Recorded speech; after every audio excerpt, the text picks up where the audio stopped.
Hello and welcome to What the F*** Just Happened Today, your essential guide to the daily shock and awe in national politics. I'm Joe Amditis. Let's get to it.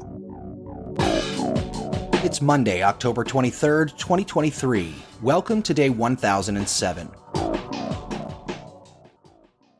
The House of Representatives entered its third week without a speaker after Republicans dropped Jim Jordan as their nominee, and 9 other Republicans have lined up for the speakership, 7 of which voted to overturn the 2020 election. After 3 failed floor votes for his speaker bid, Republicans voted by secret ballot to drop Jordan as their nominee. Since then, 9 Republicans have announced their bids for the job, and the conference is scheduled to vote on Tuesday morning for a nominee. Only 2 of the 9, Tom Emmer and Austin Scott, voted to certify Biden's electoral victory in 2020. Trump's allies in the House have criticized Emmer for voting to certify the election results, and it's not clear if any of the Republican lawmakers will be able to secure the 217 votes necessary to serve as Speaker. Interim Speaker Patrick McHenry, meanwhile, threatened to quit if his Republican colleagues try to move the legislation on the floor without an explicit vote to expand his powers. Kevin McCarthy, who was ousted on October 3rd, called the stalemate embarrassing for the Republican Party. Moving on, Hamas released 2 more hostages for humanitarian and health reasons following the release of 2 American hostages last week.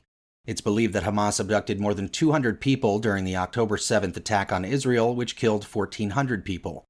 The death toll in the Gaza Strip, meanwhile, has reportedly passed 5,000 as Israel continues its bombardment ahead of an expected ground invasion.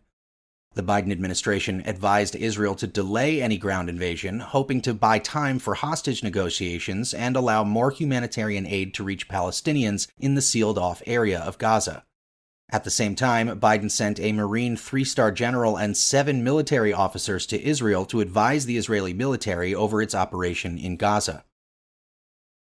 Meanwhile, Biden asked Congress for $105 billion in national security funding for Ukraine, Israel, humanitarian aid, border security, and countering China in the Indo-Pacific. Biden called the funding package a smart investment that's going to pay dividends for American security for generations. Senate Majority Leader Chuck Schumer praised the package and said he would move quickly to pass the full version of the bill. The House of Representatives, on the other hand, doesn't have a speaker, which prevents the chamber from conducting any legislative business. Moving on, a third co-defendant of Donald Trump pleaded guilty to illegally conspiring to overturn Trump's 2020 election loss in Georgia. Kenneth Chesbro agreed to provide evidence and cooperate with state prosecutors who have charged him, as well as Trump and 17 others, of conspiring to keep Trump in power.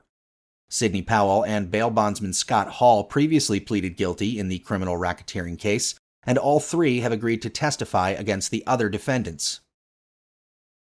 Meanwhile, the Supreme Court temporarily allowed the White House to continue its efforts to pressure social media companies to remove misinformation from their platforms.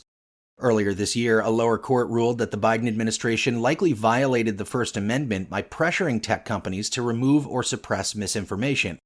The Biden administration called the injunction unprecedented, and the Supreme Court blocked the lower court's injunction and agreed to immediately take up the government's appeal. Meanwhile, in New York, Trump was fined $5,000 for a blatant violation of a gag order in his civil fraud trial. After Trump disparaged a court staffer, the judge said this court is way behind the warning stage, but he stopped short of holding Trump in contempt of court. The judge said future violations, whether intentional or unintentional, could result in possible jail time or harsher financial penalties. And finally, Trump denied that he shared U.S. national security secrets with an Australian billionaire.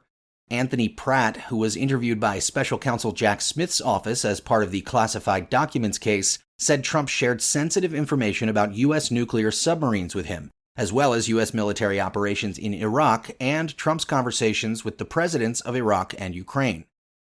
Although Trump denied telling a red-haired weirdo from Australia national security secrets, secret recordings obtained by 60 Minutes Australia captured Pratt recounting his private conversations with Trump. That's all for now. You can find the links and sources for all of these stories on the main website. And as always, visit whatthefjusthappenedtoday.com for the latest news and headlines. Until next time, I'm Joe Amditis.